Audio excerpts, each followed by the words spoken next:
Queste spiagge si trovano nel nord del golfo di Orosei.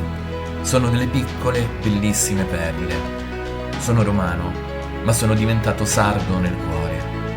Rispettiamo questo paradiso. Facciamo in modo che resti per sempre così com'è.